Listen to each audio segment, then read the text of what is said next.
ఈ నెల 27వ తారీఖున మనకు అమావాస్య రాబోతుంది. ఈ అమావాస్య సామాన్యమైనది కాదు. చాలా చాలా శక్తివంతమైనది. అతీంద్రియ శక్తులతో కూడుకొని వస్తుందని చెప్పేసి మనకు పండితులు చెప్పటం అనేది జరిగింది. అందులోనూ మనకు ఆదివారంతో కూడా కలిసి రావటం అనేది చాలా విశేషమైనది.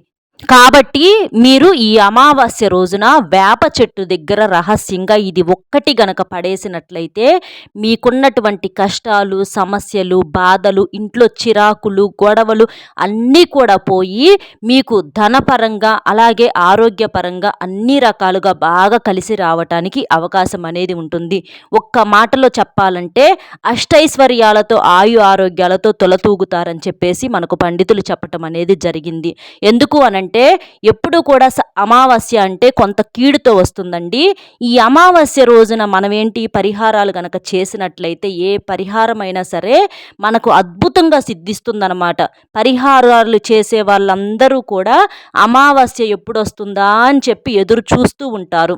పరిహారాలకు పెట్టింది పేరు అమావాస్య. అమావాస్య తిథి రోజున మనం ఎలాంటి పరిహారం చేసినా కూడా కొన్ని క్షణాల్లోనే మనకు ఫలితం అనేది చాలా ఫాస్ట్గా వస్తుంది. మనం విడి రోజుల్లో ఎన్ని చేసినప్పటికీ కూడా ఫలితం అనేది కొంత ఆలస్యం అవుతుంది. కానీ అమావాస్య గడియల్లో చేసినటువంటి పరిహారానికి తొందరగా రిజల్ట్ అనేది వస్తుంది. అమావాస్యకు సరిసమానమైనటువంటి పరిహారం ఈ వేప చెట్టు పరిహారం. వేప చెట్టు అంటే మనకు దేవతా వృక్షం అని అందరికీ తెలిసినటువంటి విషయమే.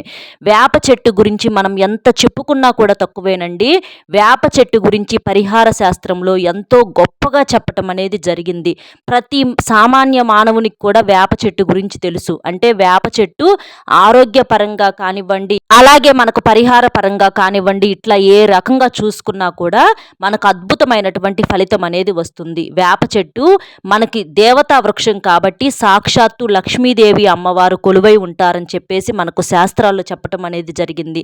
అంతేకాకుండా ఈ వేప చెట్టులో ముక్కోటి దేవతలు ఉంటారని చెప్పేసి మనకి వెనకటి రోజుల్లో ఋషుల కాలం నుంచి, మునుల కాలం నుంచి మన పెద్దవాళ్ళు అంటే నాయనమ్మలు, అమ్మమ్మలు, తాతమ్మలు వీరేంటంటే వేప చెట్టుకు ప్రత్యేకంగా పూజలు చేసేవాళ్ళు అనమాట. అంటే వేప చెట్టుకు నమస్కారం చేసుకోవటము, తాకటము, ప్రతి ఇంటింటా కూడా ప్రతి ఇంటి పెరటిలో కూడా వేప చెట్టును పెంచుకునేవాళ్ళు. మనకు పల్లెటూరులో ఇప్పటికీ చూసినట్లయితే ప్రతి ఇంటింటికి కూడా వేప చెట్టు ఉంటుందండి. ఎందుకంటే వేప చెట్టు ఏ ఇంట్లో ఉంటే ఆ ఇంట్లో సిరి సంపదలకు, సుఖ సంతోషాలకు లోటు అనేది ఉండదన్నమాట. కష్టాలు, సమస్యలు అనేవి చాలా వరకు కూడా తగ్గుతాయని చెప్పుకోవచ్చు.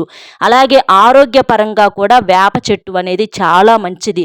వేప చెట్టు యొక్క గాలిని పీల్చుకున్న, వేప చెట్టు కింద మనం కాసేపు కూర్చున్నా మనకున్నటువంటి టెన్షన్స్, అనారోగ్య సమస్యలు, చికాకులు అన్నీ కూడా పోయి మైండ్ ఫ్రెష్ అవుతుంది. ఆ వేప చెట్టు యొక్క గాలి అంటే మంచిగా ఆక్సిజన్ అనేది విడుదల చేస్తుందన్నమాట వేప చెట్టు.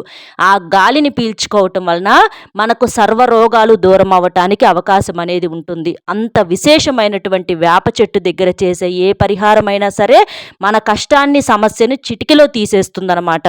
కాబట్టి చాలా సింపుల్గా ఖర్చు లేని పరిహారం. ఈ పరిహారం అనేది మీరు అమావాస్య రోజున వేప చెట్టు దగ్గర కొన్ని నియమాలతో చేస్తే మీకు తిరుగు ఉండదని చెప్పేసి మనకు పండితులు చెప్పటం అనేది జరిగింది. ఆ పరిహారము కొన్ని నియమాలతో చేసుకుంటే మనకు త్వరగా ఫలితం అనేది వస్తుంది. అది ఎలా చేయాలి ఏంటి అనేది చూసే ముందర ఒక చిన్న రిక్వెస్ట్ అండి.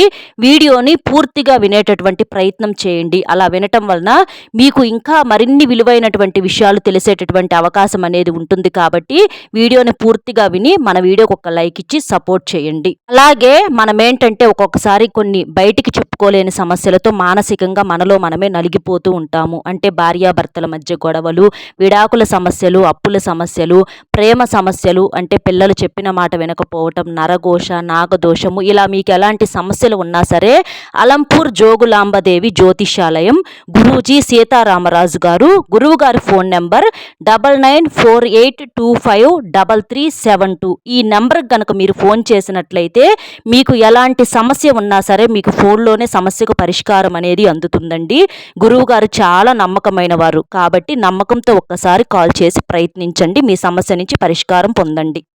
ఈ అమావాస్య అనేది చాలా సంవత్సరాల తర్వాత వస్తుందండి. కాబట్టి అతీంద్రియ శక్తులతో కూడుకొని వస్తుందని చెప్పేసి మనకు పెద్ద పెద్ద పండితులే చెబుతున్నారు.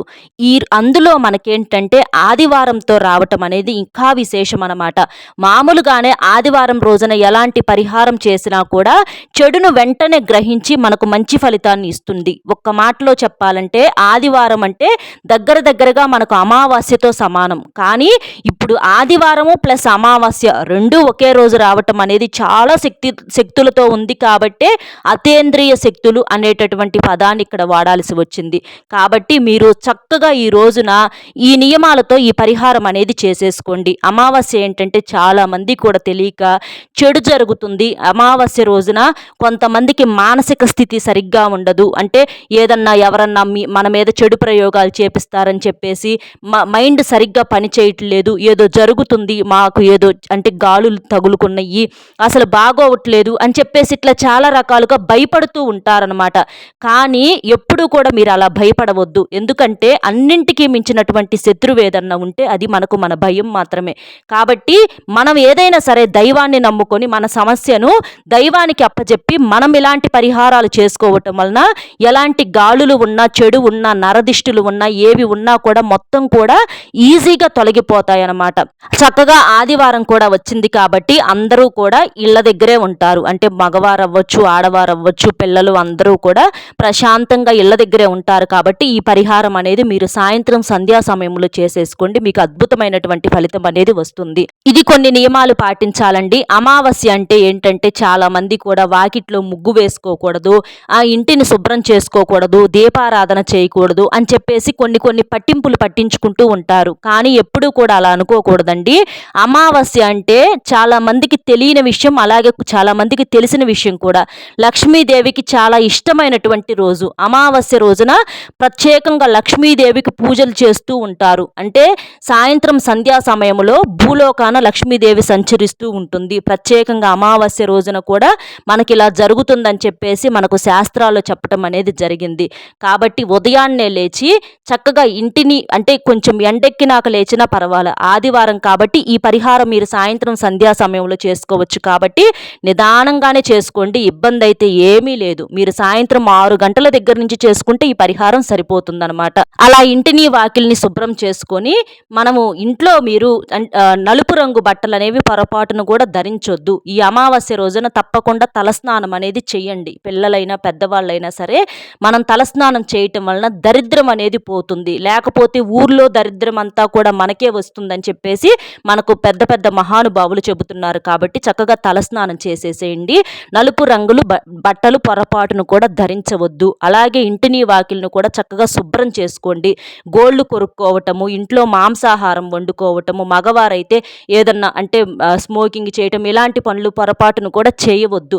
చక్కగా ఇంటిళ్ళ పాది కూడా శుభ్రంగా ఉండటము, గడపలు తొక్కకుండా ఉండటము, అంటే తిట్టుకుంటా ఉండటము, శాపనార్థాలు పెట్టుకుంటా ఉండటము, ఇంట్లో అంటే ఎక్కడివి అక్కడ వస్తువులు పడేసేసేయటము, ఇట్లా కొన్ని రకాలుగా చేస్తూ ఉంటారనమాట. అలాంటివి చేసినప్పుడు ఏంటంటే మనకు దరిద్రం అనేది పట్టి పీడిస్తుంది. మనకు తెలియకుండానే మనం స్వయంగా తెలియకుండా చేతులారా దరిద్రాన్ని కొని తెచ్చుకుంటూ ఉంటామండి. కాబట్టి మనం చేసేటటువంటి పనుల వల్ల కూడా మన గ్రహస్థితి అనేది మారుతూ ఉంటుంది.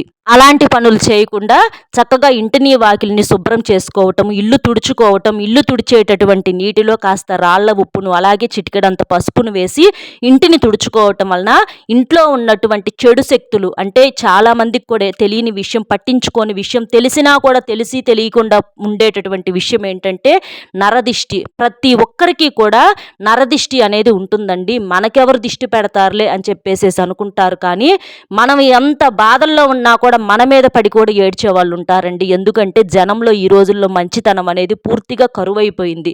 ఎక్కడన్నా ఒకళ్ళు ఇద్దరు మహానుభావులు ఉన్నారు. కానీ ప్రతి ఒక్క మనిషిలో కూడా ఈ రోజుల్లో స్వార్థము, కుళ్ళు కుచితాలతో చాలా రకాలుగా ఇదైపోతూ ఉన్నారనమాట. అలాంటి వారి ఏడుపులు ఇరుగు పొరుగు వారు అవ్వచ్చు, లేకపోతే ఎదురింటి వాళ్ళు అవ్వచ్చు, మన బంధువుల్లో అవ్వచ్చు, మన తోడబుట్టిన వాళ్ళల్లో అవ్వచ్చు, ఇలా చెప్పుకుంటూ పోతే నరదిష్టి ప్రభావం అనేది చాలా ఎక్కువగా ఉంటుంది. దానివల్ల మనకేంటంటే ఇట్లా ఆర్థికంగా సమస్యలు, డబ్బు ఎంత సంపాదించినా కూడా నిలబడకపోవటము, పని చెయ్యాలని అనిపించకపోవటము, బద్ధకంగా ఉండటము, ఎప్పుడూ కూడా ఒళ్ళు నొప్పులతోటి అంటే ఏ పని చెయ్యాలని అనిపించకుండా పదే పదే ఫోనులు చూసుకుంటా కూర్చోవటము, ఎవరో ఒకరితో మాటలు చెప్పుకుంటా కూర్చోవటం, ఇట్లా ఏంటంటే కాలక్షేపం చేస్తూ ఉంటాము. అలాగే అనారోగ్య సమస్యలు కూడా వస్తూ ఉంటాయన్నమాట. ఎప్పుడూ కూడా కాళ్ళు నొప్పులని, మెడ నొప్పులని, ఒళ్ళు నొప్పులని, గ్యాస్ ప్రాబ్లమ్స్ అని ఇట్లా అనారోగ్య సమస్యలతో కూడా ఏ పని చెయ్యాలని అనిపించదు. కాబట్టి ఇవన్నింటికి కారణం ఏంటంటే నరదిష్టి. అలాంటి నరదిష్టిని తొలగించుకోవటానికి ఈ పరిహారం అనేది చాలా అద్భుతంగా ఈ అమావాస్య రోజున సిద్ధిస్తుంది. మీరు ఈ పరిహారం అనేది సాయంత్రం 5:30 దగ్గర నుంచి 5:30, 6 గంటల దగ్గర నుంచి రాత్రి 10, 10:30 లోపు వరకు ఎప్పుడైనా చేసుకోవచ్చండి. ఇబ్బంది అయితే ఏమీ లేదు. మనకేంటంటే ప్రతి ఒక్కరికి ఇళ్ళ దగ్గర అవ్వచ్చు, ఇంటి బయట కానీ వేప చెట్లు ఉంటాయి. కానీ మీ ఇంట్లో ఉండేటటువంటి వేప చెట్టు దగ్గర ఈ పరిహారం చేయకూడదు. మనకి ఏదన్నా రోడ్డు పక్కల ఉంటాయి కదా వేప చెట్లు, అలాంటి వేప చెట్టు దగ్గర పరిహారం చేసుకోండి. మన ఇంటి లోపల ఉండే చెట్టు దగ్గర కానీ, అలాగే గుడి లోపల కొన్ని చోట్ల ఉంటాయన్నమాట. అట్లా ఇంటి లోపల గుడి లోపల ఉండేటటువంటి చెట్లు దగ్గర ఈ పరిహారం చేయకూడదు. మనకు రోడ్డు పక్కల ఉండేటటువంటి చెట్లు దగ్గర ఈ పరిహారం అంటే ఖాళీ ప్రదేశాలు అట్లా ఉంటాయి కదా, అక్కడ చేసేసుకోండి. ఇంటి దగ్గర చేసుకుంటే ఏంటంటే మనం అంటే చెడు పోవాలని చేస్తాం కాబట్టి మళ్ళీ అది మన కళ్ళెదురుగానే కనిపిస్తూ ఉంటుంది కాబట్టి మళ్ళీ ఆ చెడు అక్కడే ఉంటుందన్నమాట. కాబట్టి ఇళ్ళ దగ్గర చేయకూడదు. గుళ్ళో చేస్తే ఏంటంటే మనకే పాపం తగులుతుంది కాబట్టి గుడి లోపల చెట్ల దగ్గర చేయకూడదు. గుడి బయట చేసుకోవచ్చు. అలా ఇంటికి దూరంగా ఉన్న చెట్ల దగ్గర చేసుకోవచ్చు అనమాట. ప్రతి ఒక్కరికి కూడా అంటే పల్లెటూరుల్లో అయితే అంటే సందుకి ఇంటింటికి చెట్లు ఉంటాయి. ఇళ్ళ దగ్గర చెట్లు పనికిరావు కానీ రోడ్డు పక్కల ఎక్కువగా ఉంటాయి అన్నమాట. అట్లా వేప చెట్టు దగ్గర మీరు ఎక్కడ కనిపించినా ఈ పరిహారం చేసేసుకోండి. చిన్న చెట్టు అయినా పర్వాలా, పెద్ద చెట్టు అయినా పర్వాలా. మీరేం చేస్తారంటే చక్కగా ఇక స్నానం చేసేసి మంచిగా ఉతికిన బట్టలు వేసేసుకొని ఈ పరిహారం చేసుకోండి. నాన్ వెజ్ అనేది మాత్రం పొరపాటున తినకూడదు, బయట కూడా తినకూడదు. ఇంట్లో వండొద్దు, బయట తినవద్దు. ఎందుకంటే ఆదివారం కాబట్టి మాంసాహారం తెచ్చుకొని తిందామని చెప్పేసి అనుకుంటారు. కానీ ఈ ఒక్కరోజు పక్కన పెట్టేసేసేయండి. నాన్ వెజ్ అనేది మీకు ఆరోగ్యపరంగా కూడా ఎంత తగ్గిస్తే అంత మంచిదండి. నాన్ వెజ్ అనేది అంటే నాన్ వెజ్లో ప్రోటీన్స్ ఉంటాయి, అవి ఇవి అని చెప్పేసి చాలామంది చెప్తూ ఉంటారు.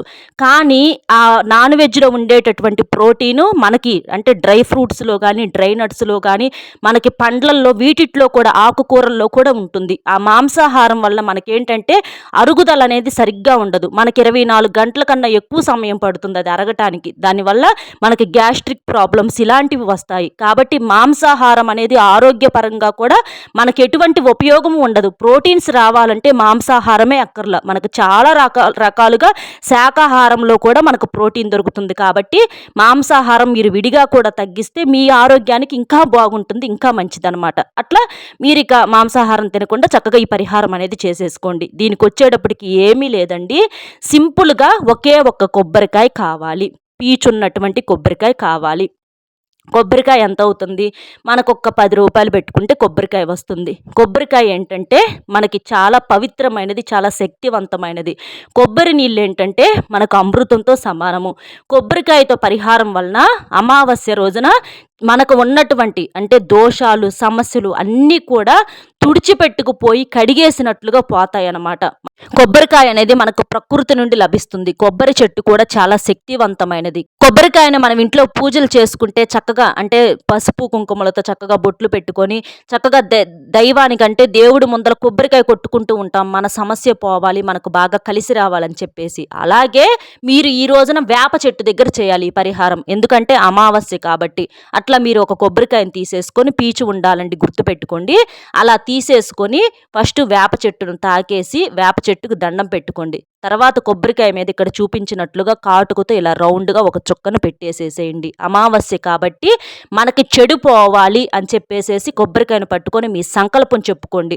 మాకు చెడు పోవాలి, మీ సమస్య ఏదైతే ఉందో మాకు డబ్బు పరంగా బాగా కలిసి రావాలి, అప్పుల సమస్యలు తీరిపోవాలి, మాకు మానసిక స్థితి, ఆరోగ్య స్థితి బాగుండాలి, మా సమస్యలన్నీ పోవాలి అని చెప్పేసి మీ తల చుట్టూతా కుడి నుంచి ఎడమకి 7 సార్లు, ఎడమ నుంచి కుడికి 7 సార్లు చక్కగా తిప్పేసేసుకోండి. తిప్పేసేసుకొని ఆ కొబ్బరికాయని ఏం చేస్తారంటే వేప చెట్టు దగ్గర పగలగొట్టేసేసేయండి. ఇక పగలగొట్టేసేసి మీరు వెనక్కి తిరిగి చూడకుండా వెళ్ళిపోండి. వెళ్ళిన తర్వాత ఇంట్లోకి వెళ్ళిన తర్వాత శుభ్రంగా కాళ్ళు చేతులు కడుక్కొని లోపలికి వెళ్తాం మాత్రం మర్చిపోవద్దు. ఇలా చేయటం వలన ఏంటి అనంటే మనకు వేప చెట్టు దేవతా వృక్షం, కొబ్బరికాయ కూడా చాలా శక్తివంతమైంది కాబట్టి మన సమస్య పోవాలని 2 పవిత్రమైనవి, 2 శక్తివంతమైనవి అలా చెప్పుకొని చేసుకొని అలా పగలగొట్టడం వలన మీ పరంగా ఉన్నటువంటి అంటే నరదిష్టి కానీ ఇట్లా సమస్యలు అంటే చెడు శక్తులు అనేవి మన చుట్టూతా తిరుగుతూ ఉంటాయి అన్నమాట. అలాంటివన్నీ కూడా చెడు మొత్తాన్ని లాగేసేసి అవన్నింటిని కూడా పోగొట్టి మనకు మంచినివ్వటానికి ఇట్లా మన చుట్టూ తిప్పేసుకొని పరిహారం అనేది చేయటం వలన ఏలినాటి శని అనేది కూడా పూర్తిగా పోయి మన జీవితంలో కూడా సమస్యలు అనేవి తగ్గి మనకు బాగా కలిసి రావటానికి, మనం అనుకున్నది అనుకున్నట్లుగా జరగటానికి, అడ్డంకులన్నీ తొలగిపోవటానికి, 4 దిక్కుల నుంచి డబ్బు దూసుకురావటానికి, భార్యాభర్తల మధ్య అన్యోన్యత పెరగటానికి ఈ పరిహారం అనేది చాలా చక్కగా సిద్ధిస్తుంది. మనకి కొబ్బరికాయకి కాటుక పెట్టాము. కాటుక ఏంటంటే చెడును తీసేసేయటానికి, శని ప్రభావం అనేది పోవటానికి. ఇంట్లో మనం పూజ చేసుకుంటే పసుపు కుంకుమలతో పెట్టుకుంటాము. కానీ ఇది అమావాస్య రోజు కాబట్టి చెడును తీసేసేయటానికి నలుపు రంగు కాటుక కానీ స్కెచ్ కానీ ఇట్లా ఏదైనా పర్వాలా అలా నల్లటిది పెట్టేసేసేయాలన్నమాట. నలుపు ఏంటంటే దరిద్రం పోవటానికి, దోషాన్ని తీసేయటానికి, శనిని తీసేయటానికి, చెడు మొత్తం పోయి మనకు మంచిని ప్రసాదించడానికి ఖచ్చితంగా కాటుక పెట్టాలి. అలా పెట్టేసేసి మీ చుట్టూతా దిగతుడి చేసేసుకొని పగలగొట్టేసేసేయండి. ముక్కలు ముక్కలు అయిపోయిద్ది. ఇక మీరు ఏం పట్టించుకోవద్దు, మెదలకుండా కాళ్ళు కడుక్కొని వెళ్ళిపోండి. మీరు వెళ్ళిన కాడి నుంచి చూడండి ఎంత మనశ్శాంతిగా ఉంటుందో, హాయిగా నిద్ర పడుతుంది. డబ్బు పరంగా మీకు బాగా కలిసి వచ్చి మీరు ఏదైతే అనుకున్నారో అదన్నీ కూడా ఖచ్చితంగా జరుగుతుంది. అమావాస్య రోజున ఈ పరిహారం అనేది తిరుగులేని పరిహారం అని చెప్పేసి మనకు శాస్త్రాలు చెప్పటం అనేది జరిగింది. కాబట్టి ఒకే ఒక 10 రూపాయలు చాలు మన దరిద్రాలన్నింటినీ కూడా తీసేయొచ్చు. చాలా అద్భుతంగా సిద్ధిస్తుంది. చక్కగా ఈ పరిహారం అనేది చేసేసుకోండి. అర్థమైంది కదండి. అమావాస్య రోజున వేప చెట్టు దగ్గర ఏం పడేయాలి ఏంటి అనేది. మన వీడియో నచ్చితే ఒక చిన్న లైక్ ఇచ్చి సపోర్ట్ చేయండి. మీరు లైక్ చేయటం వలన వీడియో మరికొంతమందికి చేరి వారు కూడా తెలుసుకునేటటువంటి అవకాశం అనేది ఉంటుంది. కాబట్టి ఒక్క లైక్ ఇచ్చి షేర్ చేసి మన ఛానల్ని సబ్స్క్రైబ్ చేసుకొని సపోర్ట్ చేస్తారని చెప్పి మనస్ఫూర్తిగా కోరుకుంటూ మరొక మంచి విశేషంతో మళ్ళీ కలుద్దాం. నమస్కారం.